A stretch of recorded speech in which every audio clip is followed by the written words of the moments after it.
This video was brought to you by Brilliant. One of the weird things about this presidential election is the lack of any serious discussion about the budget. The US is currently running a budget deficit representing about 7% of GDP. The national debt is nearing Italian levels, and interest payments alone now cost the Treasury nearly $1 trillion a year, more than the entire defense budget. In the past, these numbers would have provoked widespread bipartisan panic, but at this election, both candidates are not only basically ignoring the issue, but also effectively promising to borrow even more money. While Harris has at least paid lip service to balancing the budget, it's hard to square this with her other generous spending commitments. And when Trump was asked about the fiscal impact of his policies by the Economic Club of New York last week, he seemed to confuse the fiscal deficit with the trade deficit and started talking about cars instead. Overall, what do you estimate will be the impact of the fiscal deficit from your policies? Well, we just hit record highs at numbers that nobody ever thought possible. You're right, it's over $2 trillion. Nobody thought that was a number that was, you could go back 4 years. Nobody thought a number like that would be possible. It's crazy. It's just horrible, actually. But we're $2 trillion, and I view it as profit and loss to a certain extent. A lot of people say, oh, it's trade. You have many people say trade deficits don't matter.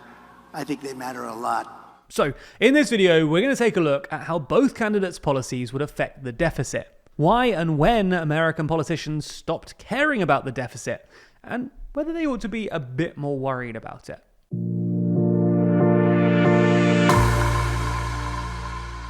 Before we start, if you haven't already, please consider subscribing and ringing the bell to stay in the loop and be notified when we release new videos. So, the first thing to say is that we've made full videos on both candidates' economic plans in the past, so go and watch those if you want to know more. But the TLDR is that while neither candidate has been all that clear, judging by what they've said so far, both of them will probably run an even larger deficit than what's currently being forecast. According to calculations by The Economist, Trump's tax cuts would increase the annual deficit, which currently stands at about $1.5 trillion, by roughly $3 trillion over the next decade or so. While Harris's increases in spending, mostly on social care and a super generous child tax credit, would increase it by $1.4 trillion. Again, this is despite the fact that the Biden administration is already running a massive deficit.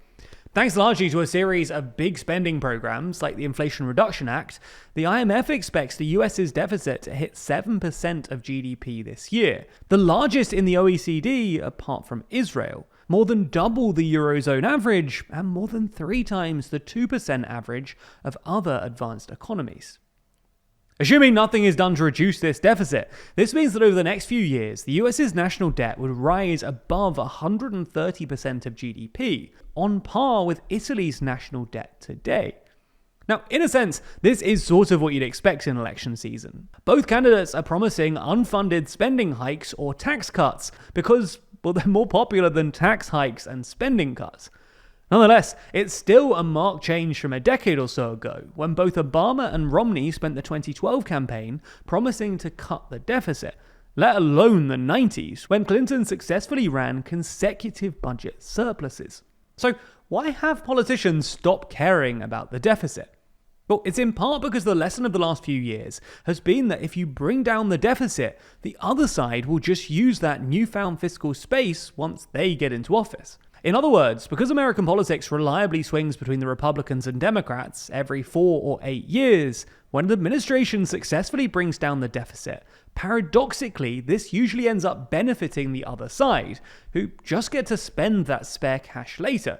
What happened with Bill Clinton in the 90s is probably the best example of this. Clinton came to office in 1992 promising to cut the deficit, which was at the time nearing 5% of GDP. And that's what he did. The deficit steadily fell from 1993 to 1997, and actually flipped into a surplus from 1998 to 2001. These were the first surpluses since 1969, and the 2000 surplus was the largest in history. Now, you might expect that this remarkable and unprecedented achievement would have cemented the Democrats' reputation for economic competence and preceded decades of Democrat political dominance. But that's not how things panned out. The tax rises introduced by Clinton in the early years, including higher income tax, corporation tax, and fuel tax, were unpopular, and the Republicans won majorities in the House and Senate in the 1994 midterms.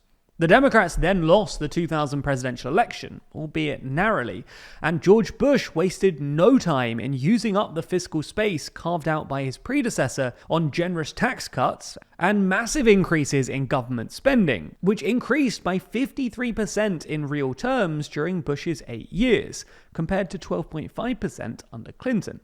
The point we're making is that cutting the deficit is a slow and politically difficult thing to do, and it usually only means more fiscal space for the other side when they inevitably get voted in. This is one of the reasons that effective deficit reduction usually requires elite or cross-party consensus. The IMF, for instance, often credits Jamaica's impressive progress in reducing its national debt down to the fact that both of the main parties are committed to similar levels of fiscal responsibility. But the other reason that politicians like Harris and Trump don't care so much about the deficit is that, well, voters don't care about it either.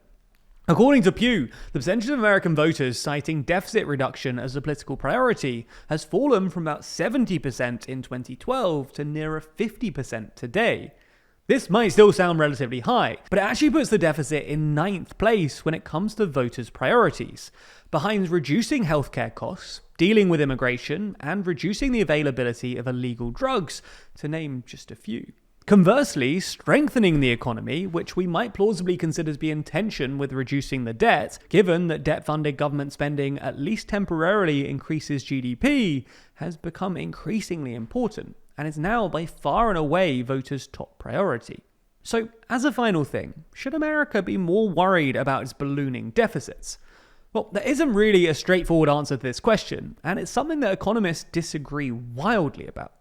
Orthodox classical economists warn that an acute debt crisis is near inevitable, while modern monetary theorists claim that the US could print money forever with basically zero costs. Our tentative take is that an acute debt crisis is unlikely for the US, both because of the role the Federal Reserve now plays in stabilizing American borrowing costs, and because of the dollar's enduring status as the world's reserve currency, which in turn creates demand for dollar assets. But there still are reasons to be wary of excessive borrowing. For starters, lots of government borrowing and spending can stoke inflation. The IMF estimates that government spending has already pushed America's annual inflation rate up by 0.5%, and further spending could mean higher inflation, higher interest rates, and higher interest payments, essentially pushing federal finances into a vicious cycle.